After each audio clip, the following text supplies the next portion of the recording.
Хамтдаа залбирцгаая. Биднийг хайрладаг ариун инэрэнгүй бидний эцэг бурхан минь, Бурханаас холдон гимнүгэл дунд байсан биднийг өрөвдөж, бидний авах ёстой байсан шүүлт ба хараалыг эзэн Есүс өмнөөс минь авч, эзэн урсгасан үнэт цусаараа бидний нүглийг мөнхөд цэвэрлэн ямарч хийсэн гавьяагүй байхад аварж өгсөн тэр агуу нэгүсэл тань талархаж байна. Энэ цагт эзний үнэт цусаар золигдон аврагдсан бид эзний өмнө хамт цуглан, эзний үгнээс сурж, эзний хамт байдаг ариун сүрэг дунд нөхөрлүүлж байгаад талархаж байна. Энэ цагт эзэн та бидний дунд хамт байж, бидний хүн нэг бүрийг харж, Бурхан та инэрэнгүй мутраараа хүн бүрийг зууран барьж өгөөрэй. Магадгүй бидний дунд хараахан Бурханы нэгүслийг баттайгаар ухаараагүй хүн байгаа бол зүрх сэтгэлийг нээн Бурханы агуу гайхалтай нэгүслийг үннээр ухаан аврагдахад нь туслаарай. Мөн бидний хүн нэг бүрийг эзэн та үг ба нэгүсэл ариун сүнсний хүчээр илүү дүүргэн өгөөрэй. Бид Бурханы хүүхдийн хуваар амьдрахад, ичих зүйлгүй зохистойгоор амьдрахад эзэн та мэргэн ухаан хүч чадлыг өгөөрэй гэж залбирч байна. Дэлхийн олон чуулганууд хэцүү зовлон дундаж итгэлээ сахиж сайн мэдээг тарааж буй бүхий л ахан дүүс нарт эзэн нэгүсэл ба үг ариун сүнсний хүчээр илүү дүүргэн өгч, ямар ч нөхцөл байдалд байсан эзний сайн мэдээг эр зоригтой тарааж, олон алдагдсан сүнснүүдийг эзэн рүү удирдан авралт хүрэхэд эзэн та удирдах өгөөрэй.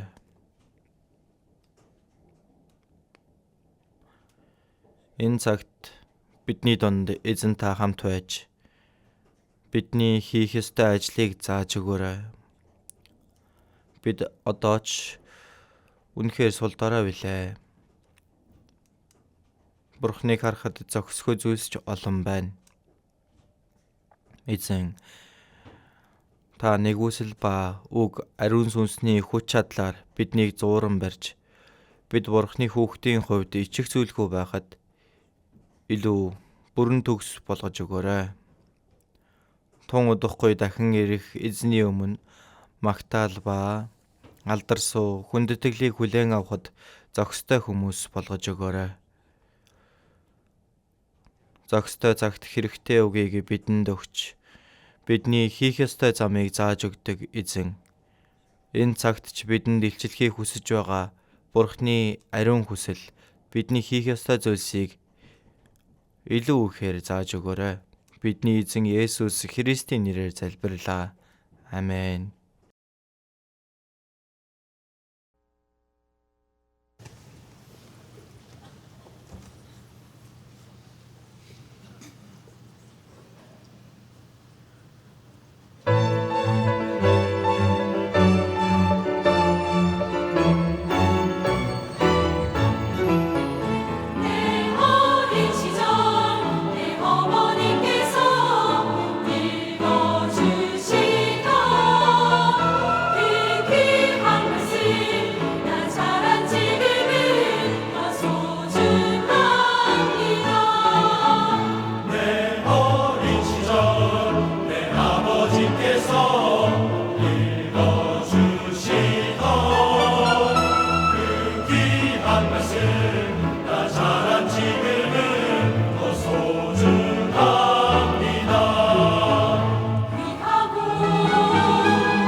웃음과 같았던 이 말씀입니다. 내 생명입니다. 내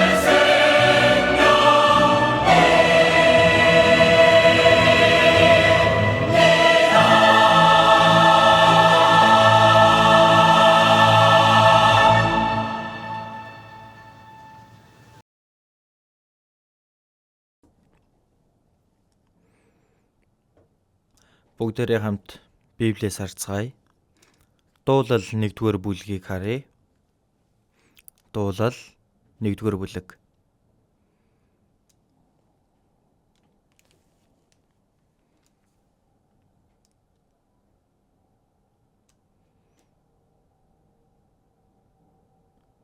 Дуулал 1-р бүлгийн олсон бол 1-ээс 6 хүртэл хамтдаа удаанаар уншицгаая. Буруу хүний зөвлгөөгөөр явдаггүй. Бузар нүгэлтнүүдийн зам дээр зогсдоггүй. Басамжлагчдын байранд суудаггүй хүн ерөөлтэйе.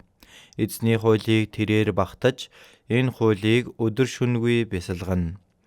Урсгал усны дэргэд тарьсан мод адил ургацын цагт үр жимсээ гаргаж, навчис нахиа нь үл хатах адил аливаа үл нь түүнд амжилт авчирна. Саар буруу хүмүүс харин өөр агаад салхиар ялгагдах тарианы хальс мэт. Бурууг үйлдэгч хүмүүс шүүлтээс тиймд зайлахгүй. Бузар нүгэлт хүмүүс зөвтийн чуулалд зогсохгүй. Зөвтийн замыг эзэн мэддэг. Буруутын зам сүнэж мөхдөг. Өнгөрсөн 4 дахь өдөр Галилийн цугларалтын байранд зуны нэгдсэн семинарын бэлтгэл уулзалтаа хийгээд ирсэн. Улсын маань өнцөг болон бүрээс олон ахын дүүс цугласан байгаа. Их танхимдаа бүр багтаж шингээргүй олон хүн оролцож, итгэл байранда багтаагүй хүмүүс маань найдвар байранд ороод дэлгэцээр хамтдаа оролцсон байгаа.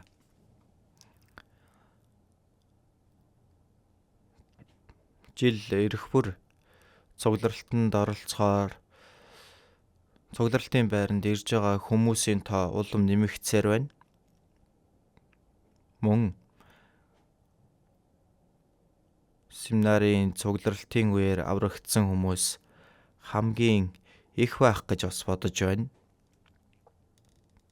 Тиймээс бид цугларалтынхаа байрыг их л нандинан мөн өнгөрсөн хугацаанд цугларалтын байрны барилгын ажилд хичээнгүйлэн оролцсон байгаа. Одоо ч мөн хоноглох байр их дутмаг байгаа учраас 3 барилга нэмж бариад хоноглох байр болгох барилгын ажил одоо эхэлсэн байна. Одоо бол барилгын ажил маань газар шорооны ажил дээр явагдаж байгаа. Ойролцоогоор 2 жилийн дотор энэ барилгын ажил маань дуусах баха. За энэ 3 барилга дуусчих юм бол хоноглох байр маань нийтдээ 480 орчим өрөө бэлэн болно гэж хэлсэн байгаа. Одоо байгаагаас илүү олон болох юм шиг байгаа юм.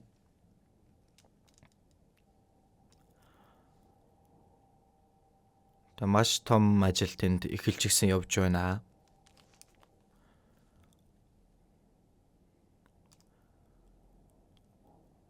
За бусад байгаа барилгуудаа нийтд нь тооцоод талбайгаа тооцох юм бол 33,000 м² орчим болох бах. За мөн барилгын зардал байгаа. Ойрд бол барилгын зардлыг хөөссөн тийм ээ. Зардал маань 60 тэрбумаас бараг дээшээ гарах байх гэсэн тоо гарсан байгаа.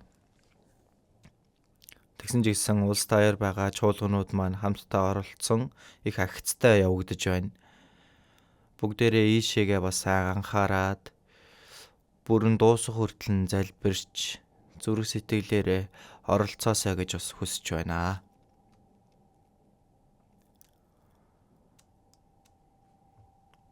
Энэ цугларалтын байранда бид зөвхөн цугларалт нэгдсэн семинар хийгээ зогсохгүй улсынхаа өнцөг болон бүрээс цуглан нөхөрлөж, сургалт явуулж, номлогч нарын цугларалт хүртэл хийж байна. Нэгдсэн семинарын хувьд гэвэл хаврын нэгдсэн семинар хийдэг. Зуны нэгдсэн семинар хийхдээ 7 ээлж, нэг ээлжиндээ 10,000-аас дээш хүн цугладаг шүү дээ. За мөн намрын нэгдсэн семинар байгаа. Өвлийн цугларалтын үеэр харвал залуучууд маань цугларалтынхаа байрандаа цуглаж байгаа. За ямар ч байсан энэ цугларалтын байраа бид их хэрэглэж байна. Хэрвээ энэ цугларалтын байр маань байгаагүй бол манай чуулганы байр байдал одоогийнхоос их өөр байх байсан болов уу гэж бас бодогдож байна. Цугларалтын байраар дамжуулан бүхий л чуулганууд маань нэг сэтгэлтэй болж хамтдаа үгнээ сураад бас сайн мэдээ тараан мөн зөвхөн дотооддоо бус дэлхийн сайн мэдээнд хүртэл хичээнгүйлэн оролцож их сайн хийж байгаа. Одоо байгаа цугларалтын газрын маань хэмжээ их томч гэсэн. Магадгүй одоо баригдаж байгаа шинэ барилга маань дуусчих юм бол миний мэдэж байгаагаар дэлхийд даяар байгаа цугларалтын газрууд донд манайхаас илүү том газар байхгүй гэж бодож байна. Тэгээд энэ бусадтай жишгийн тулд хийж байгаа биш, бидэнд хэрэгтэй учраас л хийж байгаа болохоор энэ ажлын төлөө хамт залбирч оролцох хэрэгтэй. Эзэн ирэхээс өмнө олон сүнснүүдийг авралт хүрэхийн тулд бид чадах бүх зүйлээ шавхаад бидэнд өгөгдсөн сүүлийн боломжоо ашиглах ёстой гэж бодож байна. За өнөөдөр дуулал 1-р бүлэг дээр байгаа үгээр жинхэнэ Христэд итгэгчийн зам гэсэн сэдвээр үгнээс дамжуулах гэж байгаа. Дуулал 1-р бүлгийг өнөөдөр бүгдийг нь дамжуулж амжихгүй юм шиг байна. Гэхдээ зөвшөөрөгдсөн цагтаа үгнээс та бүхэн дамжуулъя. Та бүгдээрээ мэдэж байгаачлан дуулал номны ихэнх хэсгийг нь Израилийн хаан Давид бичсэн. Давид бол дуулдаг, хөгжимддөг, бас шүлэг хүртэл бичдэг.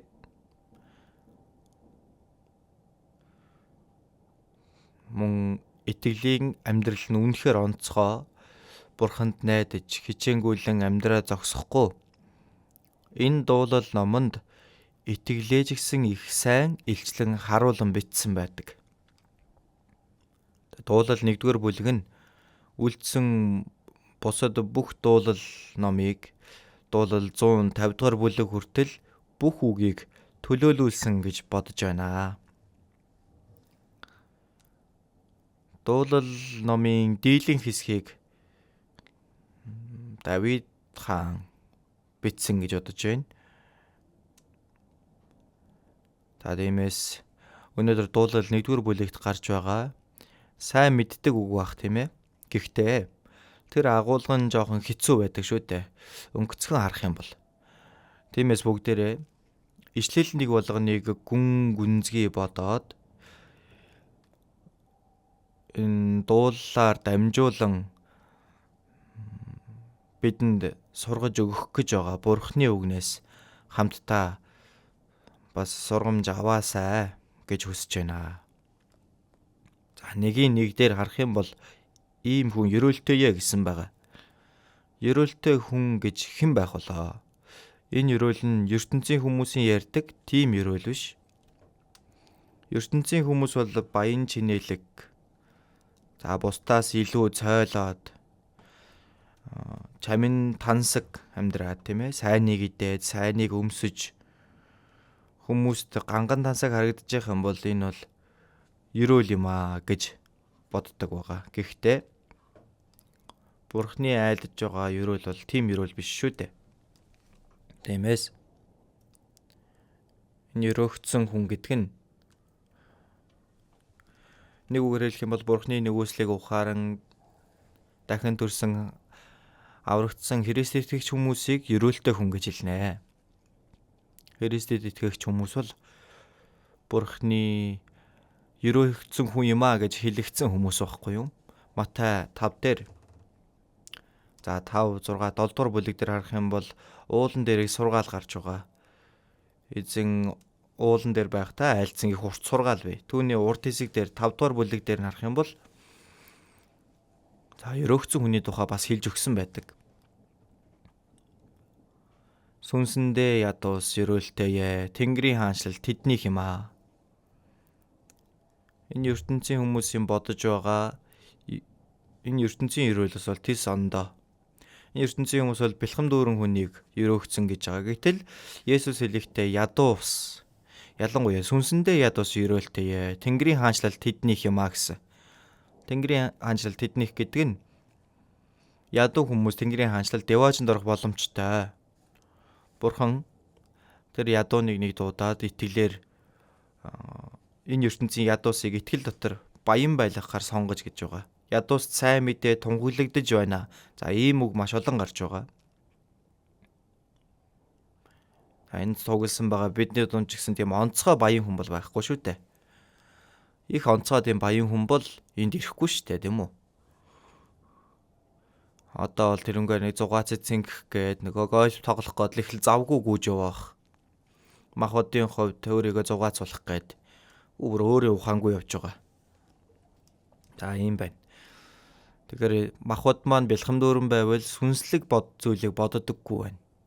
Мөн одоо энэ ертөнцид бэлхэм дүүрэн байж байгаа хүн дараагийн ертөнцийн асуудлаа боддоггүй.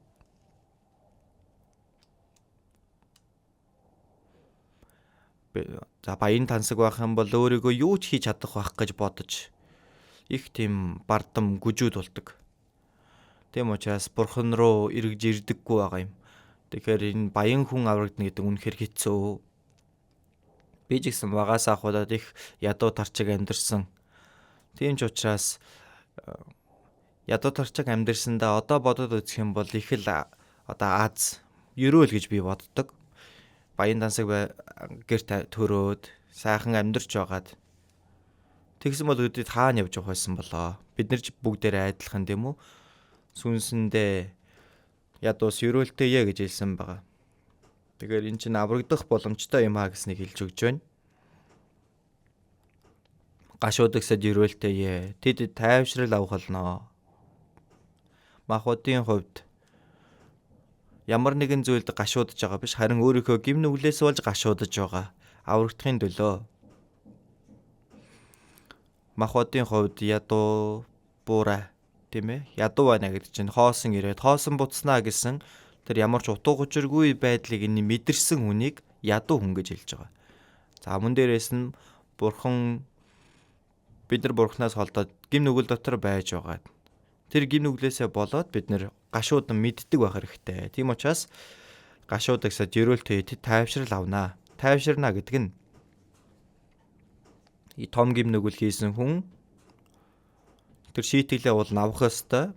Гэхдээ тэр гим нүглээ уучлуулна гэдэг чинь түүнээс илүү агуу тайвшрал гэж байхгүй шүү дээ. Тиймээс өөрийнхөө гим нүглээс болж гашуудж байгаа хүн тайвшрлыг авах болно гэж байгаа. Энэ бол бурхны нэгүслийг ухаарад гим нүглээ уучлуулна гэдгийг нь хэлж өгч байгаа юм. За мөн дөлгөөн хүмүүс ерөөлтэйе. Тэд газрыг өвлөх болно. Дөлгөөн байна гэдэг нь Есүс тийм үү? Би зүрх сэтгэлдээ дөлгөөн бөгөөд даруй тулбуулгыг минь өөрсдөө дээрээ авч надаас суралц гэсэн. Энэ дөлгөөн байна гэдэг нь та чимээг үүхнээр ямар зовлон байсан бай, бурхны үгэнд дуулууртай байх ийм сэтгэлийг хэлнэ. Аврагдах юм бол дөлгөөн сэтгэл хүнд бий болдог. Бурхны үгэнд чимээг үүхнээр дуулууртай байх ийм сэтгэл байна. Тэд газрыг өвлөх болно гэсэн байна. Тэгэхээр энэ газар дээр ямар нэгэн зүйлийг өвлөх биш, харин мөнхийн өвийг авах болно гэсэн ийм утгатай. За дээрэс нь инэрэнгүй хүмүүс ерөөлтэйе. Тэд өршөөл инэрлийг хүртэх болно. Би бурхны нэгүслэр бурхнаар өршөөгдсөн энэ хүн бусад хүмүүсийг жигсэн өршөөн инэрж мэддэг байх. Тэгэхээр өршөөнөө. энэ чинь гим нүгэл дотор байгаа хүмүүсийг Бурхны нэгүслийн сайн мэдээг тараагаад авралт хүргье гэсэн энэ сэтгэл бас аврагдсан хүмүүс дунд ч гэсэн итгэлээрээ сул дорой хүмүүст хандан тэр хүмүүсийг инэрч, уучлж за ийм сэтгэлийг хэлж өгч байна. Инэрэнгүй хүмүүс өрөөлтэй тэд өршөөл инэрлийг хүртэх болно. Тэгэхээр бид нар бусдыг өршөөн инэрх юм бол тэр агуу Бурхны өршөөл инэрлийг ч гэсэн авж хүртэх болно. За дээрээс нь зүрхэндээ цэвэр ариун байгсад өрөөлтэй тэд Бурхныг харах болно. Тэгээ одоо аврагдсан Бурхны үгээр ариун сүнсээр баг багаар энэ зүрх сэтгэл нь өөрчлөгдөх юм бол бүхнээс илүү хуурамч идэршгүй өвчтэй байгаа зүрх сэтгэл маань цэвэр ариун болдог гэсэн байна. Цэвэр ариун зүрх сэтгэлтэй болох юм бол Бурхныг харах болно. Эн чинь бидний сүнслэг нүд маань нээгднэ гэсэн үг шүү дээ. Бид нэр Библиэс суралцж байгаа хүмүүс хүртэл зүрх сэтгэлд нь гим нүгэл дүүрэн байгаа хүн Библи хүртэл харагддаггүй байгаа. Энэ зүрх сэтгэл нь цэвэр ариун байгсад Бурхныг харах болно гэсэн байна. Зүрх сэтгэлдээ энэ үгээр дамжуулан Бурхны үгийг ухаан ингэж амьдрахыг хэлж өгч байгаа.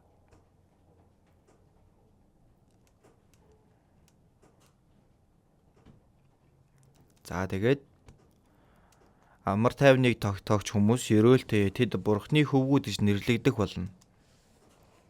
Тэгэхээр аврагдсан хүн бол Бурхантай эвлэрсэн байгаа. Дайсан байсан бид нар Есүс загалмаа дээр өгснээр амар амгаланг нь тогтоож өгсөн гэсэн тийм ээ.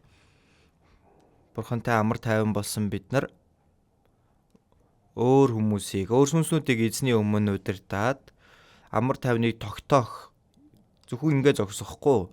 Аврагдсан хүмүүс хүртэл хоорондоо одоо амар тайван байх ёстой юм аа. Амар амгалан байна гэдэг нь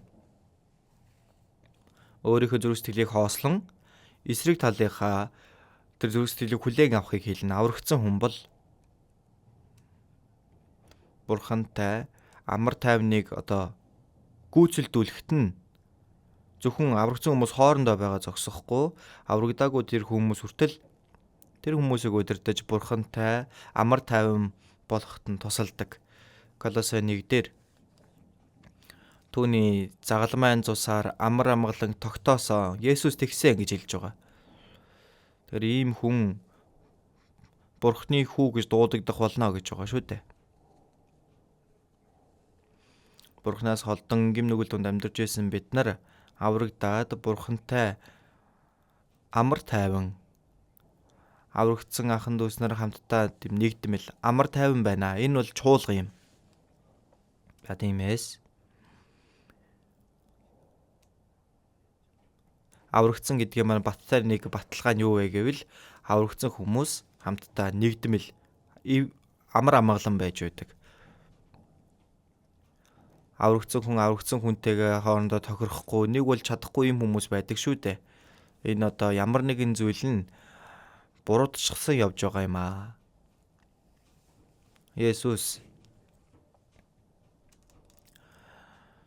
надтай хамт хуваалцдаггүй тараагч нэгэн мөн. За Бурханаас холдоод өөрсдийн замаар явж байсан бид нар Христ дотор биднийг цуглуулсан шүү дээ, тийм ээ.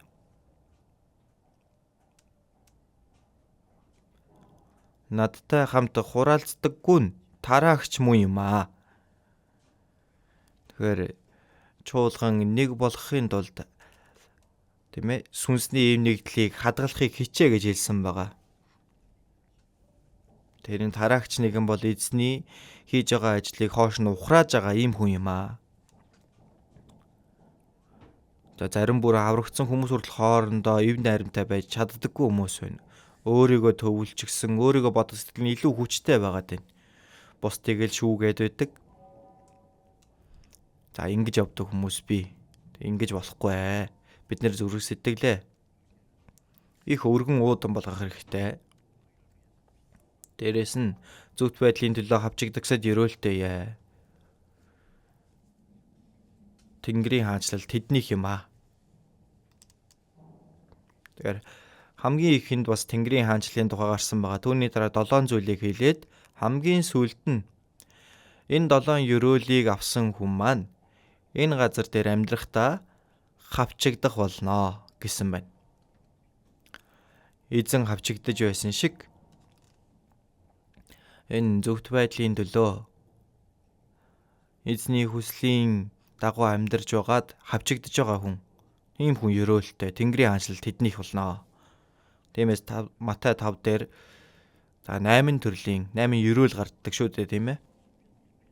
Дуулал 1 дээр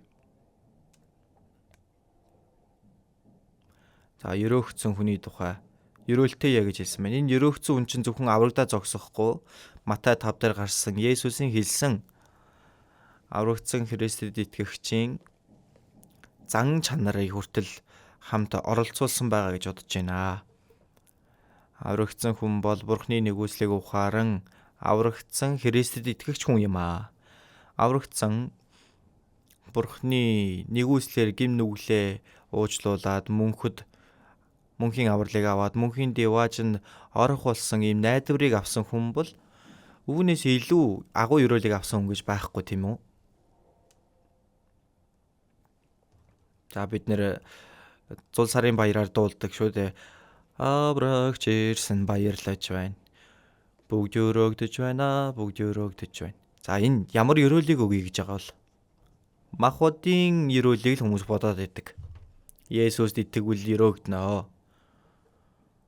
Тиймээс олон хүмүүс Есүст итгэдэг боловч Есүст итгэнгээ ерөөгдөх, тэр махбодын ерөөлийг авах юмсан гэж их хүсдэг байна.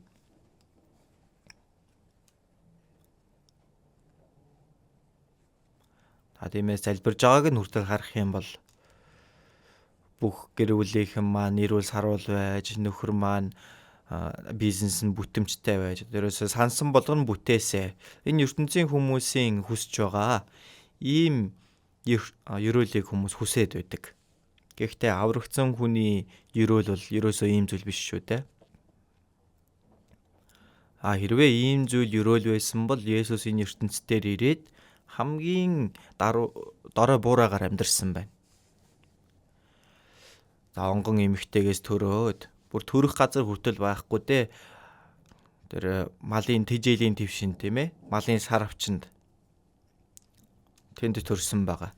Тэгээд 30 жилийн турш тэр ядуу мужааны хүү болж амьдарсан байна. 3 жил хагасын хугацаанд зов зүдэрч бүр толгой өргөх завгүй. Есүсийн өөрийнх нь зүйл гэх юм бол загалмаанаас өөр юм байхгүй. Ямар ядуу дорой байна, тийм үү? Тэгээ Есүсийг хамгийн ойроос дагаж явж байсан.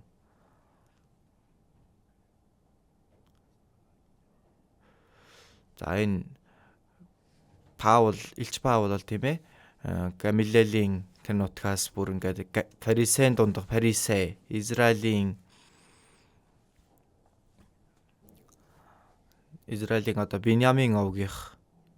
Тэгээ дээрээс нь өөрийнх нь нэр хүртэл анхных нь тэр хаантай хүртэл адилхан Саул гэдэг нэртэй байсан байгаа.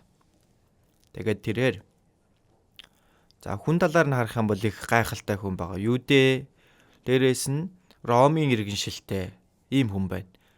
Тэгээ Есүстэй уулзсныхаа дараа тэрээр үнэхээр дорой ядуу нэгэн болсон байгаа. Юудэшүүд түүнийг алах гал хойноос нь байнга нэхэн хөөж байсан. Хэдэн удаа үхэх шахсан байгаа. Хэдэн удаа шорогт хоригдсан байгаа. Олон удаа ташуурдуулсан байгаа. Унтаж чадахгүй, идэж чадахгүй. За чулуун шидүүлж үхээд түүнийхээ дараа хайсныхаа дараа эргээд амьлаад ордог. Тэгээ Ром руу эргэж очиод 2 жилийн турш сайн мэдээ тарааж байгаад хамгийн сүүлд нь хоолоогоо хэрчүүлж өгсөн. Тэгээ Есүст итгээд махбодын хувьд харуул сүрсэн хүн байгааз. Гэхдээ Паул хэлэхдээ би бол тийм ээ юучгүй юм шиг боловч бүгднийг авсан нэг юм аа. Тэгэхээр бид нар махбодын хувьд энэ ертөнцийн амьдрахтаа ядуу дорой юм шиг харагдж байгаа боловч сүнслэг талаар бид нар бэлхэм дүүрэн бүр хамгийн бэлхэм дүүрэн ерөөгцсөн хүмүүс юм аа. Тиймээс дуулал 1 дээр ерөөлтэй хүн үүний тухай хэлэхдээ дахин төрсэн Христ итгэгч хүний тухай хэлж байгаа. Та бүхэн ч гэсэн энэ дунд багтаж байгаа. Ерөөгдсөн хүн аврагдсан Христ итгэгч гим нүглээ уучлуулад мөнхийн авралыг аван Бурхны хүүхэд болсон мөнхийн деваажинд орох найдварыг тээсэн хүн. Үүнээс илүү агуу ерөөл гэж хаана байх вэ, тийм үү? За гэхдээ энэ ерөөгдсөн хүн бол аврагдсан Христ итгэгч яаж амьдрах ёстой вэ? Үүнийг бичиж өгсөн байна. Яг товчхоноор тэр ерөөгдсөн хүн, ерөөлтэй хүн бол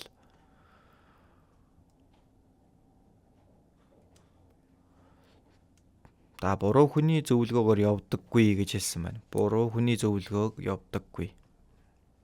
Тэгээ буруу хүн гэж энийг хэлэх вэ? За Библиэлд хамгийн хурам муу нэгэн гэх юм бол бузар сүнс байгаа, тийм үү? Исая 14:12 дээр Люцифер тэр тэнгэр элч өөрийнхөө харьяанд байдаг тэнгэр элчний 3-1-ийг аваад бурхантай тэрсэлдсэн байна, тийм ээ. Өөрөө бурхан шиг болно гэд. За тэгээд бурханы өмнөөс хөөгдсөн нэгэн байна.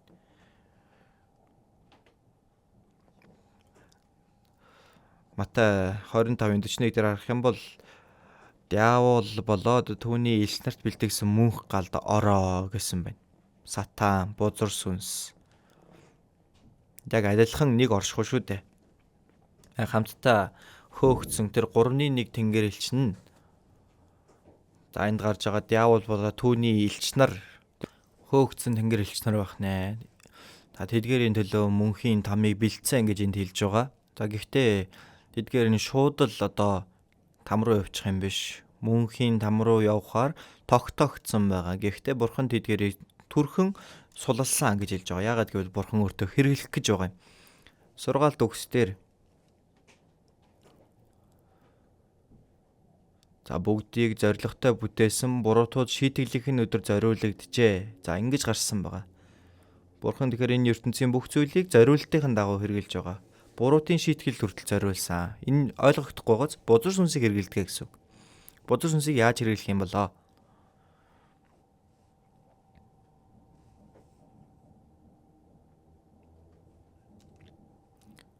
Бурхны бүтээсэн бүтээл дундаас энэ тэнгэр элч бол хамгийн алдарсуутай оршихуй юм аа гэж хэлдэг.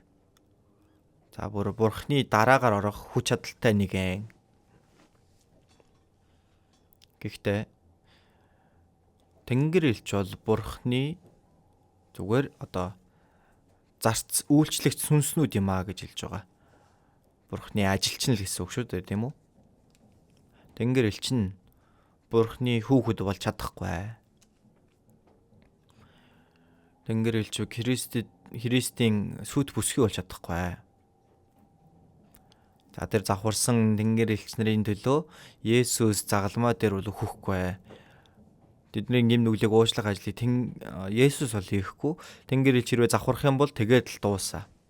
Тэдний төлөө мөнхийн там бэлтгэгдсэн байж байгаа. Гэхдээ там руу явуулахаас өмнө бурхан тэднийг хэрэгэлдэг гэж байна. Яаж хэрэгэлдэг юм бол? За хүнийг бүтээсэн зорилго бол тэнгэр элчийг бүтээсэн зорилгоос тийс ондоо, тийм ээ? Бурхан шиг болгохын тулд бүтээсэн байгаа юм. Бурханы дүр төрхийн дагуу. Гэхдээ эден цэцэрлэгт байхдаа Эхлэл 1:27 дээр гарсан байгаа. Бурхан хүнийг өөрийнхөө дүр төрхийн дагуу бүтээж ирэмээр нь бүтээсэн. Тийм ээ? Бурхан өөрийнхөө дүр төрхөөр бүтээхдээ ирэмээр нь бүтээсэн байна. Адам Яваг бүтээсэн байгаа. За бурхны дүр төрхийн дагуу бүтээгдээд эден дэмдэрж явахдаа юу болсон бэлээ? Бурхан шиг болё гэх юм бол бурхан шиг мөнх амьдрах ёстой. Бурхны алдар сууд орох ёстой.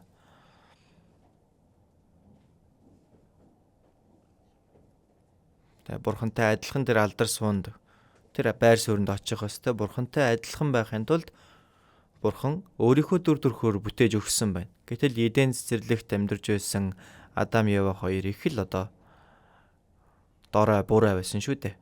Яагаад тэгэхээр мөнх амьтаа болохын тулд, деваачнд орохын тулд, Бурхны хүүхэд болохын тулд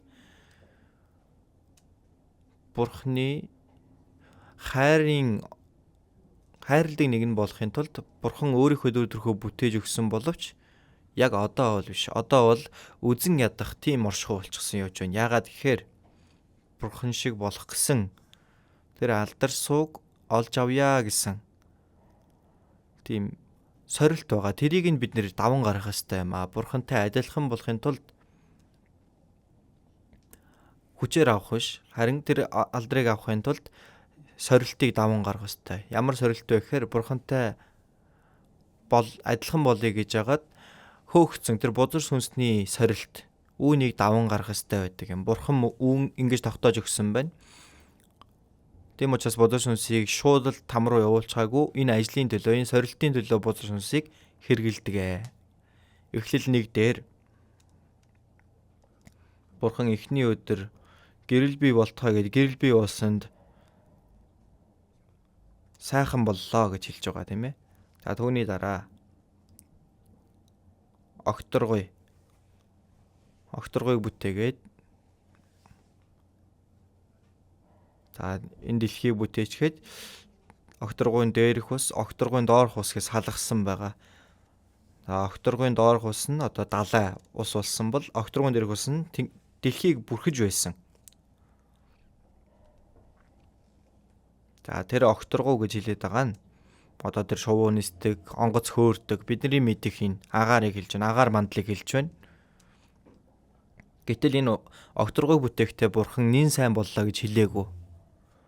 3 дахь өдөр, 4 дахь өдөр хэлэх тийм ээ. Нин сайн боллоо гэж хэлсэн. Тэгээ Бурхан гэхдээ энэ огторгуйг бүтээхдээ сайн боллоо гээгүү. Бузар сүнс ирээд түүний булаах гэсэн учраас сайн болсон гэж хэлээг байгаа. Тийм учраас Эфес 2 дээр агаарын хүчний ноёрхогч тэгээд Тэнгэрлэг оршихуйдах ёрын муу сүнслэг хүч шиг гэж гарч байгаа тийм ээ. Тиймээс Бурхан түүнийг хараад таалах, баярлах ямар ч аргагүй байсан байна. Түүний дараа Адамыг бас бүтээсэн.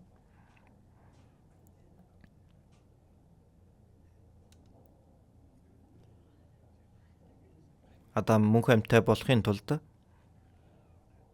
Бурхны хайрын хосон болоод Бурхны хүүхэд болохын тулд Бурхны дүр төрхийн дагуу бүтээгдсэн. Гэхдээ одоохондоо бол үзэн ядах тийм оршихуй болчихсон байна. Бурхны тэр сорилтыг нь даван гарах ёстой юм аа. Ямар сорилт гэлээ? Бурхантай адилхан болох гэж оролдоод хөөгцөн бузар сүнсний тэр сорилтыг нь ялан гарах хэрэгтэй юм. Тэгжиж л Бурхан шиг болж чаднаа. За үүний төлөө бузар сүнсийг төр сулалсан байгаа. Адамын нүдэнд бол харагдаагүй. Гэхдээ Бурханыг харахад энэ эден цэцэрлэгт бузар сүнс иржигсэн байж байсан. Өөрөө Бурхан шиг болёо гэж яагаад хөөгдөж яваад тэгээд тэр байр сууриа хүнд өгье. Тэр байр сууриаг хүнд өгье гэхээр бузар сүнс ямар их хорсохов тийм үү? Тийм учраас тэр хүнийг өрхтөж яваад өөрийнхөө явах гэж байгаа тэр там руу бузар сүнс хүнийг нь дагуулж явах гээд байгаа юм. За тэгэж хүлээж байж идэг байна. Тийм учраас Бурхан бузар сүнстэй Адамыг сорих тэр замыг нь Бурхан бол зөвшөөрж өгсөн байна. Бузар сүнс ч гэсэн Бурханы зөвшөөрлгүйгээр юм хийж чадахгүй. Тэгээ бузар сүнс Адамыг сорихыг нь Бурхан зөвшөөрсөн байгаа. Ямар сорилт вэ? Эден цэцэрлэгийн сайн мөг мэдүүлэгч модны жимс. Амийн мод бас байгаа. Амийн модноос идчих юм бол мөнхөд амьдран Бурхан шиг болно. Сайн мөг мэдүүлэгч модны жимсийг идэх юм бол эсрэгээрээ үхэх болно. Бурханы урдаас хөөгдөд там руу явах болно. Бузар сүнс шиг болно гэсэн үг. Тиймээс эден цэцэрлэгт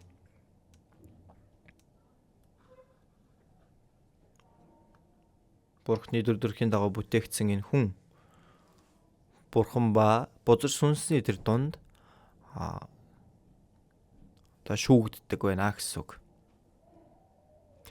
Сонголтоо хийх нь шүү дээ. Бурханы үгийг сонгоод явж болно, бузар сүнсний үгийг дагаад явчих болно.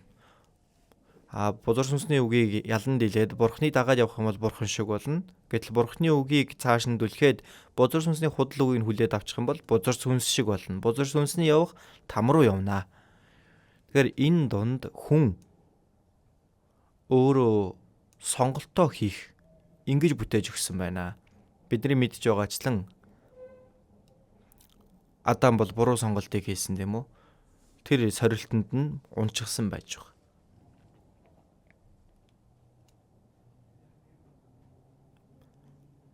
За тэгвэл тэр өрөөгцөн хүн, аврагдсан хүн буруу хүний зөвлөгөөгөөр явдаггүй. За энэ буруу хорон муу нэгэн гэдгээр бузар сүнсийг хамгийн түрүүнд хэлж байгаа. Эзний зааж өгсөн залбирал донд харах юм бол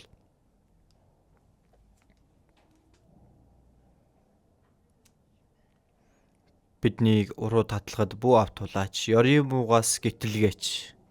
За ийм залбирал байдаг тийм ээ. Ёрийн муу гэдэг чинь тэр буруу нэгэн хорон муу нэгнээс бузар сүнсний ирхшээлээс гítэлгэж аварж өгөөч гэсэн үг. Тэгэхээр хамгийн дөрөнд бурхан хэнийг хамгийн хорон муу гэж харах вэ гэвэл хамгийн дөрөнд бол бузар сүнс байгаа. Аврагдсан Христэд итгэгч хүмүүс одоо энэ бузар сүнсний сорилтыг бузар сүнсийг дагаад явшиж болохгүй. Тэгээ буруу хүний зөвлөгөө нэг өсөндөө бузар сүнсний өрх залим их бахан тэрэнд нь уншиж болохгүй бахан. Гэхдээ хүн болохоор Адам дуулгаргүй байж завхарч Адамаас төрсөн тэр бүхий л хүмүүс төрхөөсөө ахуулан гэмтнүүд болсон байгаа шүү дээ. Тэгээ бурхантай холбогдох холбоо нь тасарсан байна.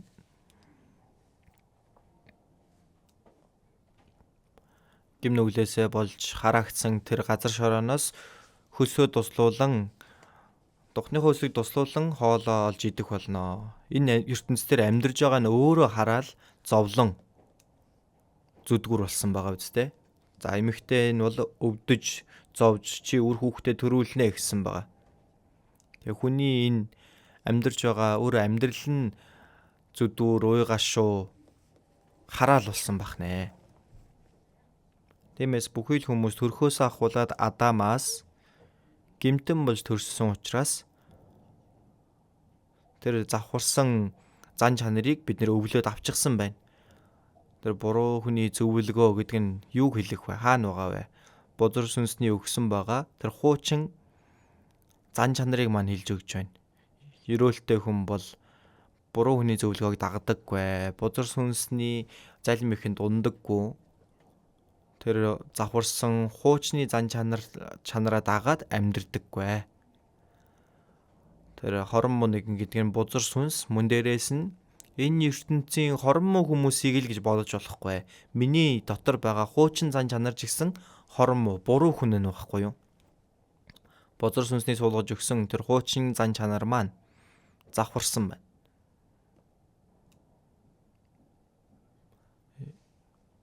Тэгэхээр өрөөгцөн хүн гэдэг бол дахин төрсөн бурхны хүүхэд байгаа.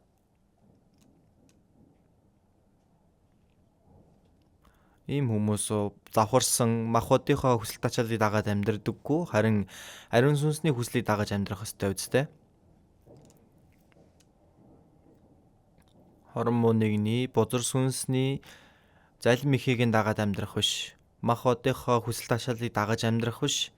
Ариун сүнсний удирдлагыг даган амьдрах ёстой юм аа. Тэгэхээр буруу хүний зөвлөгөө гэдэг нь бузар сүнсний суулгаж өгсөн хуучин зан чанар, мөн дээрээс нь за бурхан хүний дотор байдаг тэр хорон муу зан чанар залим ихийг хэлж өгч байна. Түүнийг дагаж болохгүй гэж бурхан хэлсэн байгаа. Сургаалт төгс 1:10 дээр хүү минь Нүгэлтнүүд чамайг уруу татваас бүү аялт. Хүү минь ээ, нүгэлтнүүд чамайг уруу татваас бүү аялдаа. Битгий дагаж яваа гэсэн байгаа. Тэгээ бид нэр аврагдсан хүмүүс Бурхны хүүхдүүд тийм үү? Тэгээ хорон муу нүгэлтнүүдийг дагаж бүү яв гэж хэлж байна. Аврагдсан мөртлөө одоо хүртэл тэр хуучны зан чанар үлдсэн л байж байгаа шүү дээ. За бүр байхгүй болчдөг бол сайхан, гэхдээ үг ба ариун сүнсээр багаар энэ маань өөрчлөгдөж байдаг. Өөрчлөгднө гэдэг нь хуучны зан чанар маань багаар арилж миний дотор Христийн зан чанар, Бурхны тэр сүнслэг зан чанар багаар биелэгдэн орж ирж байдаг байна. Зүрх сэтгэл маань өөрчлөгднө гэсэн үг. За тиймээс аврагдсан мөртлөө одоо хүртэл итгэл нь өөрчлөгдөхгүй байгаа, өсөхгүй байгаа юм бол гим нүгэл байгаад байна. Энэ бол бузар сүнсний тэр хорон муу нэгний зөвлөгөө хаана байгаа вэ? Миний дотор байна. Тэнд байгаа бузар сүнсийг заалгүйгээр энэ ертөнцийн муу хүмүүсийг ярих биш тийм үү? Бидний дотор хуучны тэр зан чанар маань байж байна. Энэ бол муу хүний зөвлөгөө, буруу хүний зөвлөгөө. Буруу хүний зөвлөгөөг дагдаггүй.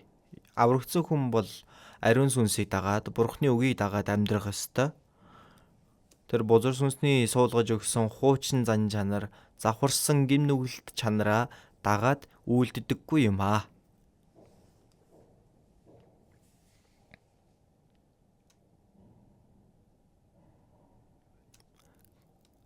Галаад 5:16 дээр харах юм бол харин би та нарт хэлье. Сүнсээр яв. Тэгвэл та нар махбодын хүслээ гүйцэлдүүлэхгүй. Тэгээ аврагдсан хүмүүст хэлсэн байгаа. Сүнсээр яв. Тэгвэл та нар махбодын хүслээ гүйцэлдүүлэхгүй. Завхарсан хуучин зан чанараа даган явахгүй. За гэтэл Галаад 5:17 дээр нь аврагдсан хүний дотор хоёр зүйл тулалдан байдаг. Тэр махбодын хүсэл, сүнсний хүслийг эсэргүүцдэг. Эсэргүүцнэ гэдэг чинь тийм ээ, эсрэг талд нь байна. За эсэргүүцэж байна, тулалдаж байна гэсэн байгаа. Махбод сүнсний эсрэг хүсдэг, сүнс махбодын эсрэг хүсдэг. Тэгээд чиний хүсэж байгаа зүйлийг хийлэгдэхгүй гэж хэлсэн байна. Аврагдсан хүн бол үгээр дамжуулан Бурхны хүсэл юу вэ гэдгийг нь мэддэг, сурдаг байгаа шүү дээ. Бурхны хүслийн дагуу үйлдэ. Тэр зүрх сэтгэлийнхэн тэр хүсэл би ариун сүнсний өгж байгаа сэтгэл байхгүй юу? Гэхдээ хуучин зан чанар байгаа учраас хуучин зан чанар маань ариун сүнсний хүслийг эсэргүүцэж байдаг байгаа. Аврагдсан хүн үгийг сурахдаа тэгэлгүй ах уу, баярлаа. Бурхан минь ээ, Бурхан таны үгийн дагуу би амьдрья. Эзний хүслийн дагуу нэр амьдрий. Эзний хүслийн дагуу би амьдрах болно. Ийм сэтгэл байдаг. Хэрвээ байхгүй бол энэ худлаа үг. Байхгүй бол эн чинь буруу байна гэсэн үг. За ийм сэтгэл байна. Гэтэл шууд Бурхны үгийн дагуу амьдрж байна уу? За үгээ дуусгаад. За чуулганыхаа хаалганаас гараал явчлаа. Үгийг сонсч ийсэн нөгөө үг, Бурхны үгэнд дуулууртай бай гэсэн сэтгэл маань багаар алга болоод байдаг. Тэр шатаар уруудах болгондоо заавал энэ үгийн дагуу амьдрах ёстой юм боо. Надад ч ихсэн өөр нөхцөл байдал байгаа штэ. Үгийн дагуу амьдрий гэх юм бол зовлон зүдгүр байна. Цаагадаг шагаар авчлаа. Зарим хүмүүс нь гой хувц өмсгөл явж их юм бол хараал гоё юм аа. За нэг шинэ машин өнгөөр хажуугаар өнгөрөө явсан чинь юу гэж бодох вэ? Хөөх, ямар гоё юм бэ? Бүр ингээл атаархах зүйлүүд бий болоод л тийм ээ. ертөнцийн хүмүүсийн хийж байгаа зүйл нь сайхан харагддаг байна. Энэ чинь одоо залим ихэнд нь орж байна шүү дээ. Энэ бол буруу хүний зөвлөгөө багхгүй. Бүгдээрээ бодох хэрэгтэй. Тэгэхээр энэ ертөнц бол гим нүглэр дүүрэн ертөнц шүү дээ. Чуулган дээр ирээд Бурхны үгийг сураад үгийн дагуу амьдрья гэсэн юм сэтгэл сэргэж эхэлдэг. Гэтэл гадагшаа гарах юм бол энэ ертөнцийн зүйлс бидний зүрх сэтгэлийг мань эргээд л өрхтдөг байгаа. Тиймээс Бурхны хүслийн дагуу амьдрч чадхаа болчихдог байх нэ. За бүгдээрээ Ром 8-аас нэг харъя. Ром 8. Ром 8-ийн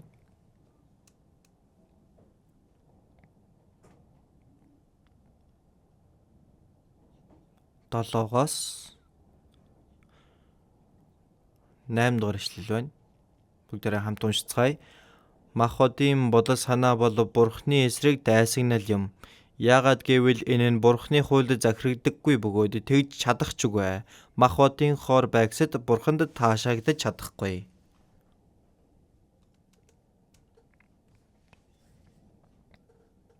Махбодын бодол санаа бол Бурхны эсрэг дайсагнал юм. Аврагдсан хүмүүст махбодын бодол санаа өөрчлөгддөггүй хуучин зан чанар гэж бас үлдсэн байдаг. Махбодын бодол санаа бол Бурхны эсрэг дайсагнал. Аврагдахаас өмнө ойлгомжтой дайсан байгаа. Гэтэл аврагдсны дараа хүртэл тэр нь үлдчихсэн байна. Бурхныг эсэргүүцдэг. За тиймээс Бурхантай дайсан гэж байна. Дайсан.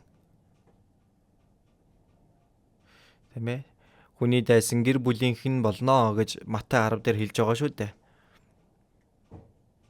Бурхны үгэнд дуулууртай байхыг хүсдэггүй. За ингээ Бурхны дайсан болоод Бурхны хуульд захирагддаггүй, тэгж чадахчгүй гэсэн байна. Бурхны хууль захирагдахгүй бай гэж хичээдэг гинэ. Заавал энэ Бурхны үгийн дагуу амьдрах ёстой юм уу? Ийм бодол заавал орж ирдэг байна.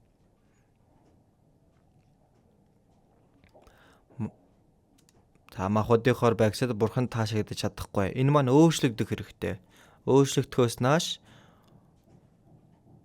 махбод болон энэ ариун сүнс дотор минь үргэлжил тулалдсаар байж болно. Махбодынхоор байгсад нь Бурхан таашаагдаж чадахгүй юм аа. Аврагдсан мөртлөө одоо хүртэл махбодтой хөтлөгдөд амьдарч байгаа хүн Бурханд тааламжтай таашаагдаж чадахгүй гэж хэлсэн байна. Махбод бол Бурхныг эсэргүүцэх юм сэтгэлийг хэлж байгаа. Бузар сүнсэнд хэрэглэгдэх боломжтой энэ хуучин зан чанар маань бидний дотор үлдсэн байгаа гэдгийг та бүхэн бодох хэрэгтэй. За дээрэс нь Ром 8:13-аас 14 байна. За бас хамт уншъя. Хэрв та нар махбодын дагуу амьдрал үхэн, харин та нар сүнсээр биеийн үйлсийг үхэлд хүргвэл амьдрах болно.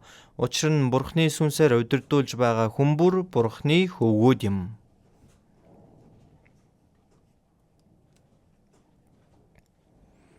Махбодын дагуу амьдрал үхнэ. За одоо их л хатуугаар хэлж өгсөн байгаа. Аврагдсан гэж байгаа хүн махбодынхаа дагуу амьдраад махбодынхаа хүслийг дагаад амьдрах юм бол махбод нь үхээ зогсохгүй. Тэр хүний сүнс нь хүртэл там руу явж болно гэж байгаа. Энэ бол аврагдаагүй гэдгийг л баталж байгаа шүү дээ, тийм үү? Махбодоо дагаад амьдрч болохгүй. Махбодоо дагаад амьдраад байх юм бол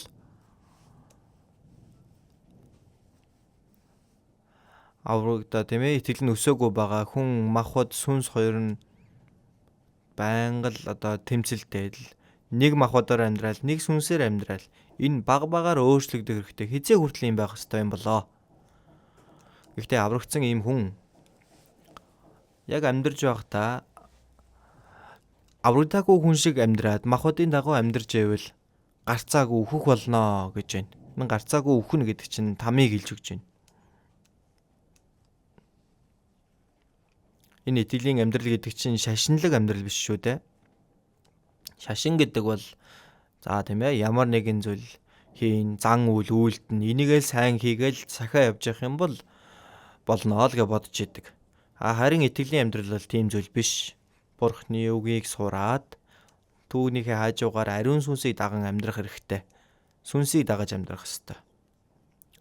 За үргэлж сүнсний дагуу амьдрах юм бол махбодынхаа дагуу амьдрж байвал заавал үхэх болно гэсэн байна. Энэ үгийг харах юм бол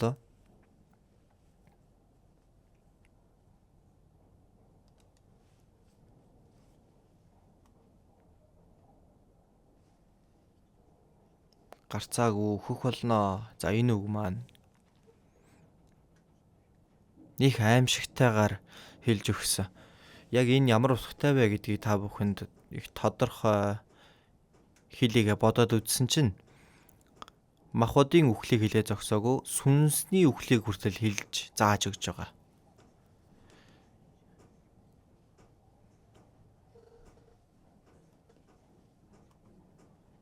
Тэгэхээр Христ итгэгч хүн тийм үү? Сүнсээр үйлсийг үхэлд хүргэл амьдрах болно гэсэн байна. Сүнсээрээ биеийн үйлсийг үхэлд хүргэж ивэл амьд үлдэнэ. Хэзээ хүртэл махбодынхоо дагуу амьдрах уу? Өөрсдөө нэг харах хэрэгтэй. Би аврагдсан гэж байгаа. Христ итгэгч гэж хэлж байгаа. Аврагдаад тэдэн жил болсон гэж ярьдаг шүү дээ. Чуулган дээрээ очихороо яг аврагдсан хүн шиг болцоход ахан дүү тийм ээ ахаа ихчээ гэдэл дуудаал. Гэхдээ өөрийнх нь амьдралыг харъя.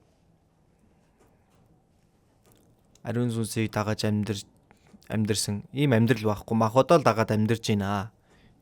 Энд чи юу вэ? Энэ хүн аврагдаагүй байна гэдгийг баталгаа нь болно үсттэй тийм үү? Аврагдсан хүн яаж тэгж амьдрах вэ?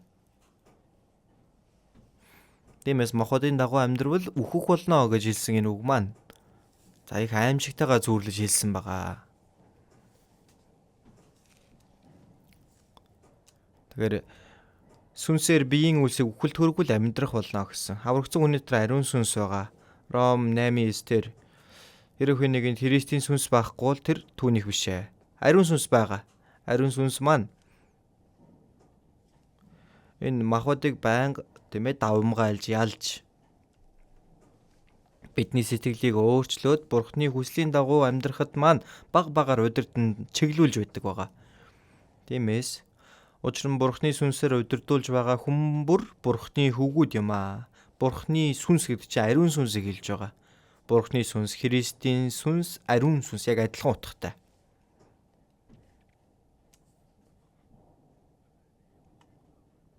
Бурхны сүнсээр удирдуулж байгаа хүн Бурхны хөвгүүд. Ариун сүнсийг дагаад амьдрах нь Бурхны хүүхэд юм аа. Үүний маань баталгаа болж байгаа юм. Гэхдээ ариун сүнсийг дагаад амьдрахгүй байгаад байна. Амаараа л болохоор Христ итгэгч шиг аврагцсан гэж ярьж байгаа. Яг бодит байдал дээр үгүй.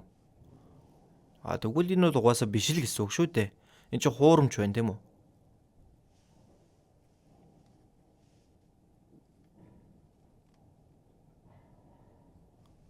Тэгэхээр жинхэнэ Христ аврагцсан Христ итгэгч хүн, ерөөгцсөн хүн яаж амьдрах ёстой вэ? Тэр маш сайн тайлбарлагдаж энэ дэр хэлсэн байна. За буруу хүний зөвлөгөөгөөр явдаггүй гэж хэлсэн. Буруу хүний зөвлөгөө.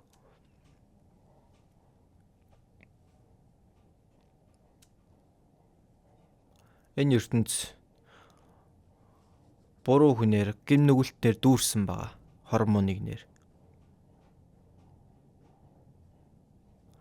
1-р Коринт 15 дээр 33 дугаар ишлэл дээр гівч бүү мэхлэгт муу нөхөр сайн зан чанаруудыг эвддэгэ гэсэн байна. Та нарын сайн зан чанарыг эвдэнэ. Тэгэхээр тэр хүний найз анд нөхрийг харах юм бол тийм ээ анд нөхрөөр нь таньж болдгоо гэж хэлдэг шүү дээ. Христэд итгэгч хүн итгэлээрээ сайн амьдарч байгаад өнгөрөөд явах юм бол тэр үлдсэн хүмүүс нь яг Христ итгэгч хүн шиг болоод өөрчлөгддөг. Гэтэл аврагдсан Христ итгэгчээс нөгөө ертөнцийн найз нь илүү өөрт нь сайхан дотн байна гэх юм бол тэр тал руугаа л өөрчлөгдөнө.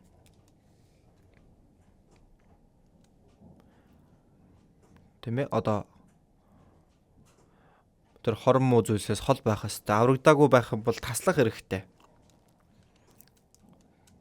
За сайн мэдээ тарах боломж гаргахын тулд тэр хүнтэй мэдээж тодорхой харилцаатай байх ёстой ч гэсэн итгэдэггүй нөхөр тийм үү?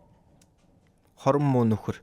Ийм нөхдүүдэд таслах хэрэгтэй.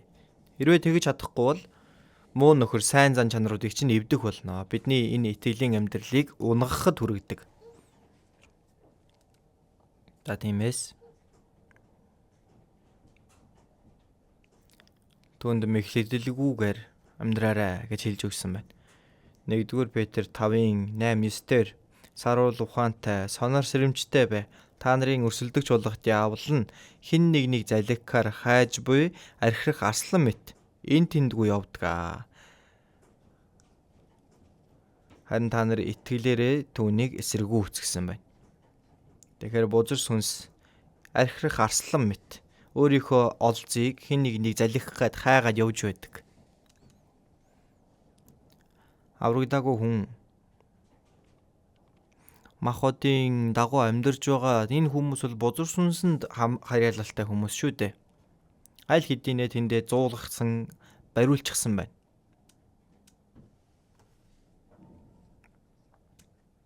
Архирах арслан мэт эн тэндгүй явдгаа. Тэгэхээр аврагдсан хүн бол аврагдаагүй хүн шиг болж чадахгүй ч гэсэн амьдрал нь бүрэн сүрхэн байх нэ. Аврагдсан хүний амьдрал, итгэлийн амьдрал нь бүрэн сүрээд аврагдаагүй хүн шиг болчлоо. Ингэж амьдарч байна. Энэ хүн харахад аврагдсан юм шиг боловч махбодод харьяалалтай хүн байна. За энэ хүний тэгвэл яг аврагдсан уу үгүй юу гэдгийг нь сайн харах хэрэгтэй.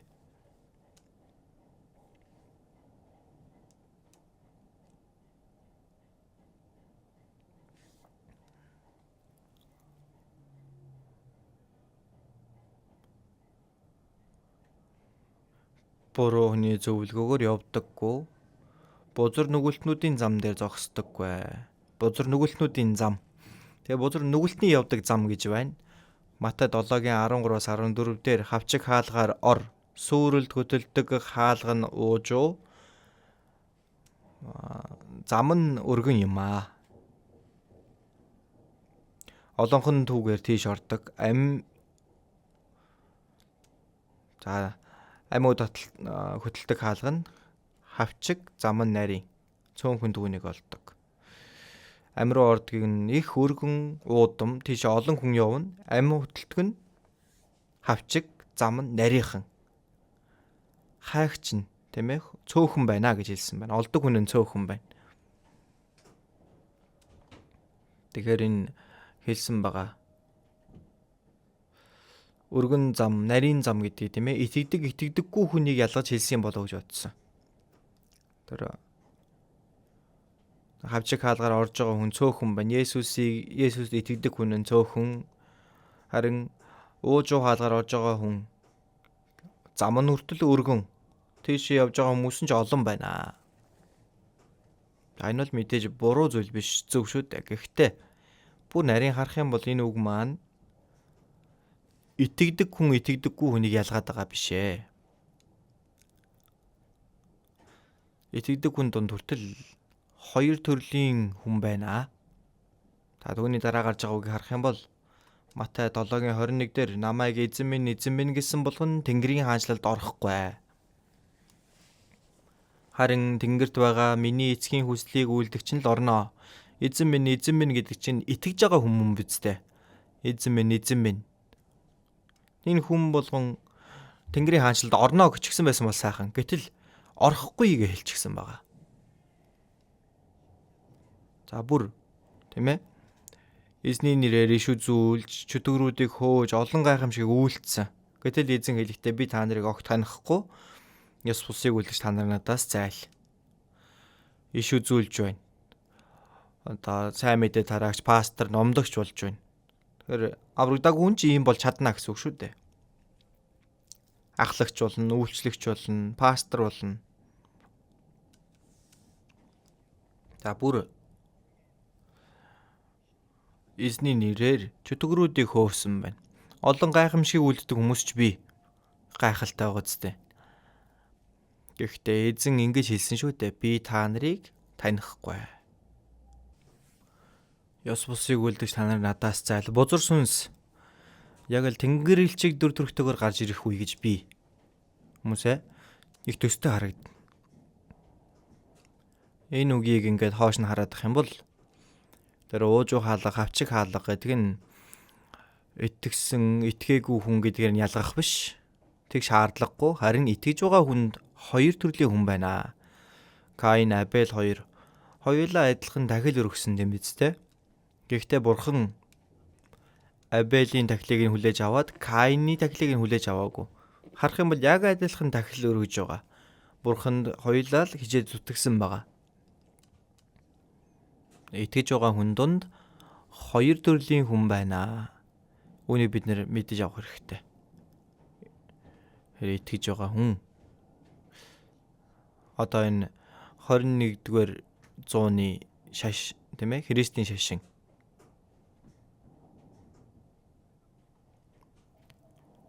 Заавалн сүмийн байр байна, пасторууд нь жолон байна, янз бүрийн урсгалууд байна. Их гайхалтай болжээ. Гэхдээ энэ дунд хамгийн том асуудал бол дахин төрсэн хүн нь хэд байгаа бол Лук 13 дээр хавчиг хаалгаар орохыг хичээ би та нарт хэлье. Орохыг эрэлхийлж ис чадах нь олон ажээ. Тэгэхээр орохыг эрэлхийлнэ гэдэг чинь деваажинд орохыг хүсэж байна шүү дээ, тийм үү? Гэтэл орохыг эрэлхийлж байгаа. Гэхдээ орж чадахгүй хүн. Орж байгаагаас нь орохгүй байгаа хүн нь олон байна. Ис чадах нь олон ажээ гэсэн байна. Түүний дараагаас харах юм бол тэр деваажингийн хаалга хаагдаад гаднаас нь тогшоод эзэн минь нээж өгөөч. Би та нарыг танихгүй гэж хэлсэн. Гэтэл эзэн минь ээ, бид нар таны өмнө идэж ууж тантай их ойр дотн байсан шүү дээ. Та бидний өмнө үгээ зааж бид нар танаас сурж байсан. Гэтэл Есүс би та нарыг хаанаас ирснийг мэдэхгүй. Ёс бусыг үлдэж та нар надаас зайл. Их гайхалтай зүйлийг яриад байгаа юм. Одоо бол харах юм бол энэ Христийн шашин маш олон болсон. Энэ удаа Америкт би Нью-Йорк, за Кентаки, цугларалтын газар очсон, Вашингтонд бас очсон. Машинд суугаад л одоо яваад үзэх юм бол тэр сүмийн байр маш олон байна. За одоо бүр хэвийн үйл ажиллагаа явуулж байгаа хүмүүс ч байна. Тэнд байгаа бүхий л хүмүүс бүгдээрээ аврагдвал ямар сайхан баг. Эзний нэрийг дуудаж их л сайн итгэж байгаа юм шиг боловч яг жинхнээсээ дахин төрсөн хүн хайж үзэхэд ч хэцүү болсон. За ийм ингээд ярихаар за хитрхи дэгсдүүлж байгаа болов гэж бодох бах. Гэхдээ эзэн ч гэсэн яг адилхан хэлсэн. Өчүүхэн сүргээ бүүэ эцэг чинь хаанчлаа та нарт өгөхийг баяртайгаар сонгосон юм аа. Тэр энэ эзний сонгосон сүрэг нь олон сүрэг биш, өчүүхэн сүрэг гэж хэлсэн байна. Маш өчүүхэн, цөөхөн бахна. Миний их имиж байгаа зүйл маань манай чуулган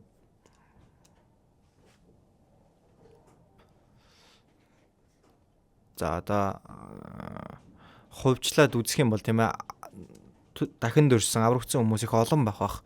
Хуурамч нь харин цөөхөн байх. Хуурамч нь нэгч байхгүй бол сайхансан. Гэхдээ 100% гэж хүсэн найдах хэцүү юм шиг байна.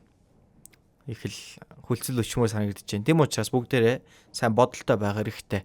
Аврагдсан итгэгч хүн хоорондоо сайн ингээл уусаад л болж байгаа. Хүмүүсээ хуурамч мөнгийг тийм ээ жинхэнэ мөнгөнд донд оруулаад тоолоод үзэх юм бол мэддэхгүй явчихна. Яг түүнтэй адилхан Христ итгэгч хүн аврагдаагүй хүн ирнэ. Явчих боломжтой байна. Аврагдсан хүн маань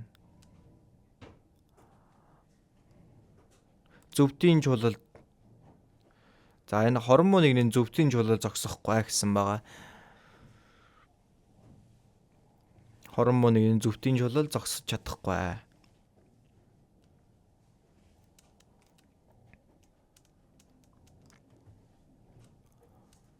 Бурхны бэлхэм дүүрэн нэгүслийг ухаарад аврагдсан Христэд итгэгч хүн бол тийм ээ зөвтийн чулал дотор зогсож байдаг, ариун сүрэг дотор байж идэг. Харин хорон муу нэгэн бол зөвтийн чулал зогсохгүй гэсэн байгаа. Тэгэхээр энэ чуулал гэдэг нь сүргийг хэлж байгаа шүү дээ. Исая 53:6 дээр бүгдээрээ бид хон мэд төрч бүгд л өөр өөрийн замаар явав. Тэгэхээр бурхан бол хончин, бид нар хонин шүү дээ.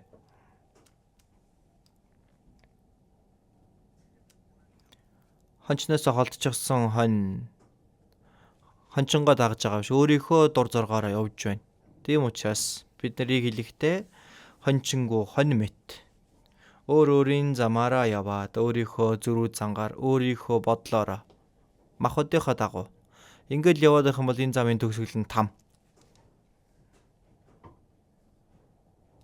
Тиймээс Үлс 1:25 дээр Юдас Есүсийг 30 мөнгөн зоосоор зараад өөрийгөө тийм ээ амиа хороогод үхдэг шүү дээ. За тэгээд 12 шавийн нэг нь алга байхгүй болсон. Үлдсэн шамдрын цуглаж байгаад за 12 дахь шавийг тийм ээ дагалдагчийг дахиад нэг элчийг сонгоё гэсэн. Тэр үе залбирахдаа өөрийнхөө газарт очихоор үйлчлэл ба элчийн албыг орхиод оцсон Юдас гэсэн байна. Өөрийнхөө газрыг орхиод явсан. Очихоор үйлчлэлээ орхиод явсан гэнэ. Там руу явсан бахна. Тэгэхээр энэ зам руу явах юм бол там сүрэл рүү явах болно гэж хэлж байгаа.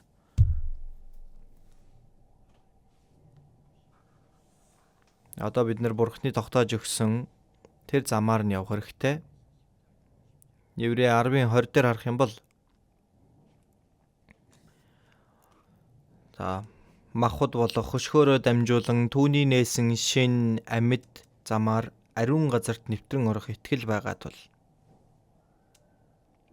бүгдээ ойлгосноо?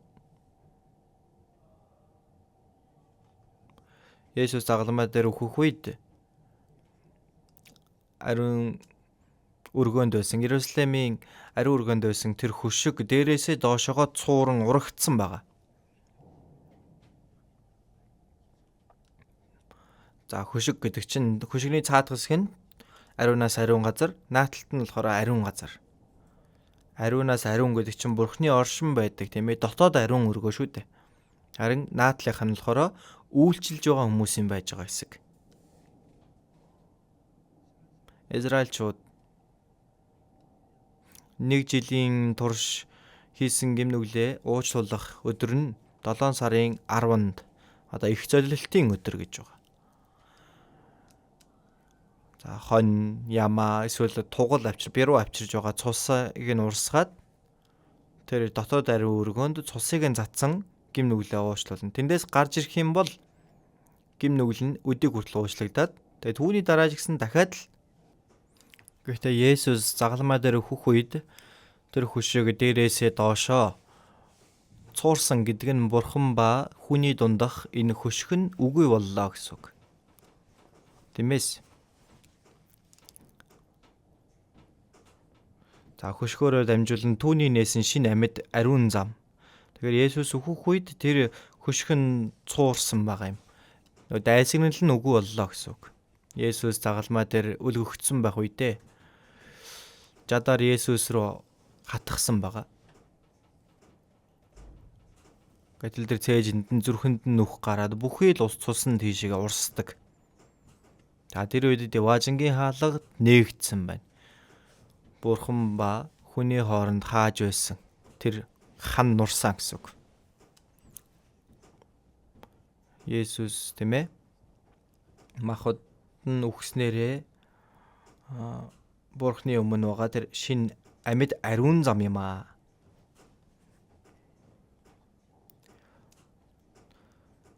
Та дуулал 23:3 дээр амин сэтгэлийг минь тэр сэргээдэг Алдар нэрийнхээ төлөө эзний замаар намайг хөтэлтгөө. Тэгэхээр өөрийнхөө замаар намайг хөтэлдэг, намайг зөвийн замаар удирдах өгдөг аврагдсан хүнийг Бурхан зөвийн замаар хөтэлж явуулдаг байгаа юм.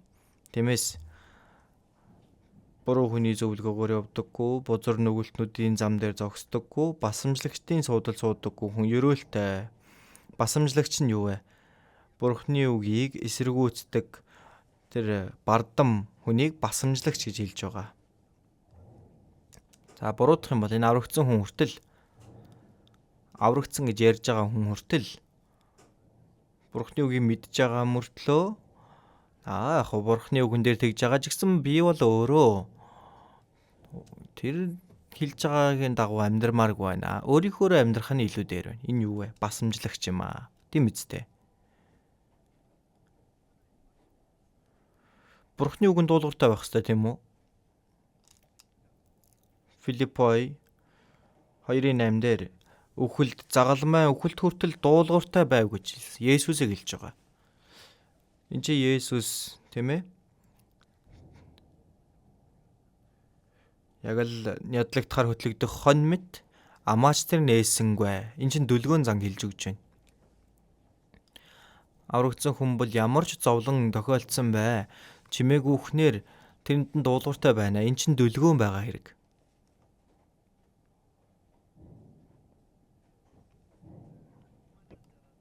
Басамжлагч гэж хэлж байгаа нь Бурханы үгийг мэдж байгаа мөртлөө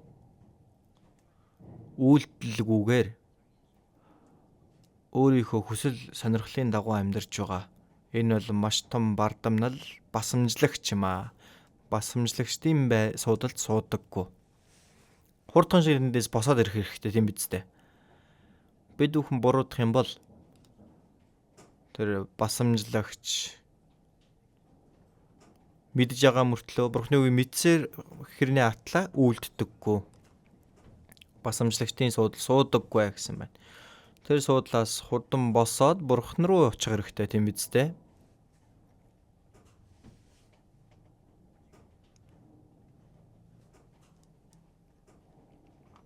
За Библиэс харъя. Дуулал 1-ээс харцгаая.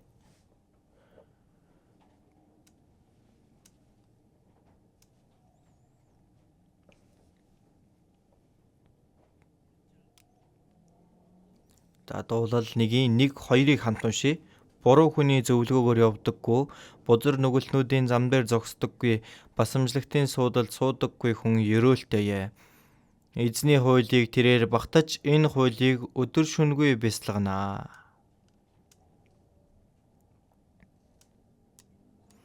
Хани ерөөлтэй хүн бол Христ итгэгч хүн бол буруу хүний зөвлөгөө, бузар сүнсний залмихэн дундаггүй, махбодоо дагдаггүй, бузар нүгэлтнүүдийн зам дээр зогсдоггүй, энэ ертөнцийн хүмүүс явж байгаа замаар нь явахгүй гэсэн үг. Басамжлагчийн суудал суудаггүй. Суусан гэдэг чинь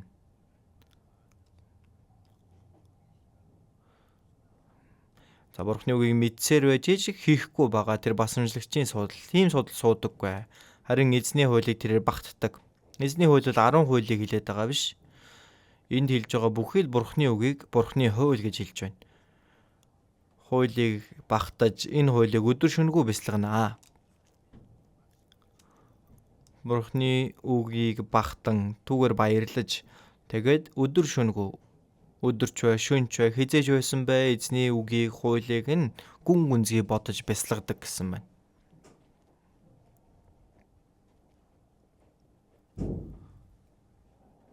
За бид нэр Бурханы үгийг хэр их багтан баярлаж байгаа вэ? Дуулал 119-ийн 15-аас 16 дээр би заавар журмыг тань бясалгаж таны замуудыг эргэцүүлэх болно. Би таны зарилгуудад баярлана. Би таны үгийг мартахгүй. Эзний үгийг бясалгаж байна. Тэгээд эргэцүүлэн бодож байна, баярлаж байна. Үгийг мартахгүй. Тэгээ Бурханы үгийг суралцахад үнэхээр баясан дурладаг, уншдаг, сонсдог, чэйжилдэг. Тэр үгийг үйлдэхдээ их баяртайгаар үйлддэг гэсэн. Та тэгж баярлж гин үү?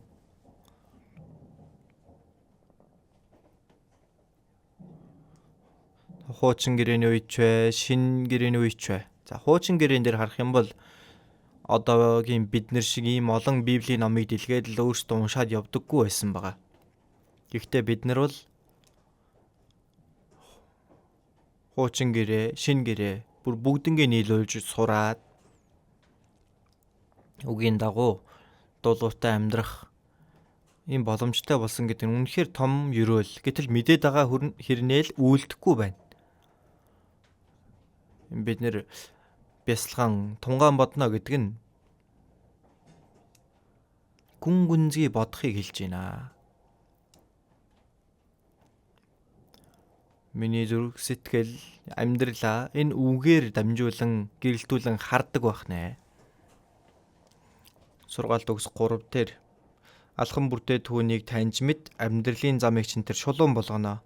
Алхам бүртээ тийм ээ өдөр шөнөгүй тэр бурхны үгээр өөрийгөө гэрэлтүүлэн хараад үгийн дагуу амьдрнаа.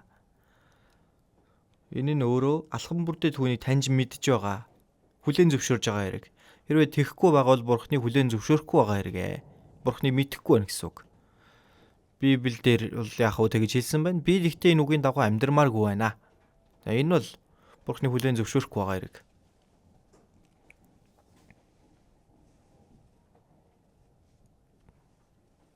Бурхны үгийг өдөр шөнөгүүгээр бясалхан түүгээр багтан мартахгүй. Дуулал 119-ийн 50 дээр таны үг намайг сэргээсэн нь миний зовлон зүдүүрийн дунд тайвшрал минь юм аа. Та намайг үгээрээ сэргээсэн гэж хэлж байгаа. Миний зовлон зүдүүрийн дундах тайвшрал. Бид нар энэ ертөнцийн амьдрахдаа хэр зэрэг зовлон зүдүүрийг эдэлж байгаа болоо. Гэхдээ энэ донд бурхны үг бидний тайвшрал маань болдог байна. Бурхны үг зовлон зүдүүрийн дундах тайвшрал намайг сэргээж өгдөг гэж хэлж байгаа. Бид нар ямар ч зовлон бэрхшээл тулгарсан бай үгийг сурж үзэх юм бол үгээрээ багтаж баярлаж үгийн дагуу амьдралаа гэсэн тэр сэтгэлээ тийм ээ сэргээгээд үгийн дагуу амьдрж тэгж явдаг үсттэй. Үгийн дагуу амьдрах юм бол намайг сэргээж өгж байдаг. За дахиад нэг газраас харъя. Дуулал 119. Дуулал 119-ийн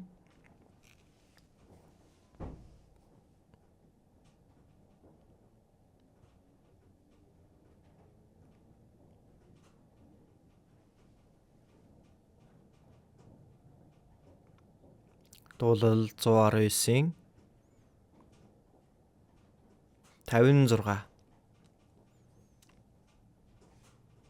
56 хамт уншия. Заавар журмыг тань биелүүлэх нь надад ерөөл болсон юм аа. За. Заавар журмыг тань биелүүлэх нь надад ерөөл болсон юм гин. Зарим хүмүүс нь их том байшинд за бүх юмыг эдэлж хэрэглээд л тийм ээ. Бэлхэн дүүрэн амьдраад ингэ байж явах юм бол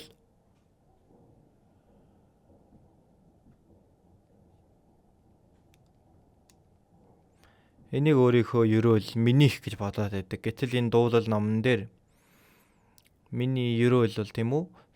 Заавар журмыг тань биелүүлэх нь надад ерөөл миний өв юм а гэж хэлж байгаа. Бидний эзний өмнө зогсохдоо бидний үйлцний дагуу эзэн төлөх болно гэж хэлсэн тийм үү? Матай 16 дээр хүнийхөө эрх бөгөөд хүн бүрд үйлийнхэн дагуу өгөх болно. Яахан Илчлэл 22-ын 12 дээр харагтун би удахгүй ирнэ хүн бүрд үйлцснийхэн дагуу буцаан төлөг шагнал минь надтай хамт байгаа. Яг одоо бол юу ч байхгүй байсан бай. Эзний үгэнд дуулууртай байна гэдэг нь миний ерөөл юм а. Энэ бол баян хүнийг хэлж байгаа. Бурхны үгэнд дуулууртай байгаа хүн эзний өмнө очоод мөнхийн өвийг олж авах ийм бэлхэм дүүрэн хүн байх болно. Энэ бол бидний ерөөл минийх юм аа. Миний ерөөл бол эзний заавар журмыг сахин биелүүлэх нь ерөөл юм. За дахиад нэг газраас харъя. Дуулал 119-ийн 60-ыг харъя. 60-ыг хамт уншъя. Тушаалуудыг тань биелүүлэхээр яарвчилсан бөгөөд үүнийгээ би хоошлуулаагүй билээ. Тушаалуудыг тань биелүүлэхээр яарвчилсан бөгөөд үүнийгээ би хоошлуулаагүй билээ. Тэгэхээр эзний тушаалыг биелүүлэхийн тулд яарвчлах ёстой. Үгийг ухаарсан бол би өөрийнхөө чадах бүх зүйлээ дайчлаад шултгай тэр үгийг даган сахих ёстой юм аа. Хоош нь дараа гэд тавиад байж болохгүй. За мөн 63 дугаар ишлэгийг харъя. Танаас имээдэг хүн бүх хүн хийгээд таны заавруудыг биелүүлдэг хүмүүсийн анд нөхөр нь бий билээ. Танаас имээдэг бүх хүн гэсэн байна. За баттай аврагдсан итгэгч нар имээдэг бүх хүн эзний зааврыг биелүүлдэг хүмүүсийн анд нөхөр нь би юм аа. Хүмүүсээ бид нар ямар хүмүүстэй илүү их зохицож амьдарч байна. Бурхантай ямарч хамааралгүй хүмүүстэй бид нар хитрхи ойр дотн байгаад аж болохгүй. Бид нар тийм ээ. За сайн мэдээ тараахын тулд дээрэс нь одоо эдийн засгийн хувьд ч гэсэн яах чаргагүй энэ аврагдаагүй хүмүүстэй нийлдэг. Гэхдээ миний анд нөхөр бол эзнээс имээдэг заавруудыг нь биелүүлдэг хүмүүс юм аа. Эзний зааврыг биелүүлдэг ийм хүмүүстэй хамтдаа нөхөрлөж хамтдаа байх хэрэгтэй. Анд нөхөр болох ёстой. Ийм хүнийг анд нөхрөө гэж харах юм бол тэр хүний зан чанарыг ч гэсэн мэдэх боломжтой юм аа гэж хэлж байгаа. Бид нэр үгийг үнэхээр сахидаг ийм ахан дүүс нар дундаа үнэхээр тэр ойр дотн нөхөрл хийж явж явах хэрэгтэй юм аа. За энэ дуулал өнөөдөр бол нэмж хэлэх зүйл их олон байгаа ч гэсэн дуулал ном маань цаашдаа бүр илүү нарийн бас судлах хэрэгтэй юм шиг байна. За одоо бүгдээрээ дуулал 119-ийг гаргасан байгаа тийм ээ. Дуулал 119 маань Библийн хамгийн урт бүлэг тийм биз дээ.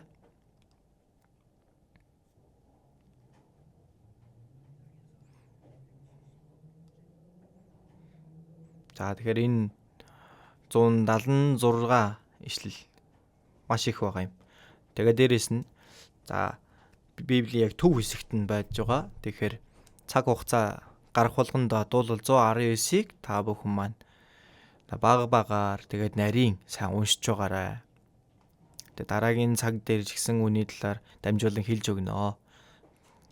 За тэгээд ерөөлтэй хүн. Би үнэхээр ерөөлтэй хүн юм бол бүрний зөвлөгөөгөөр явахгүй, бузар нүгэлтний зам дээр зогсохгүй, басамжлагчдын суудалд суухгүй, харин эзний хуулийг багтаж энэ хуулийг өдөр шөнөгүй бясалганаа. Энийг сураад, цээжлээд за бүр энэ үгийг өөрийнхөө амьдрал дундаа хэрэгжүүлээд явах хэрэгтэй. Хамтдаа залбирцгаая. Энэрэнгүй бидний бурхан амен.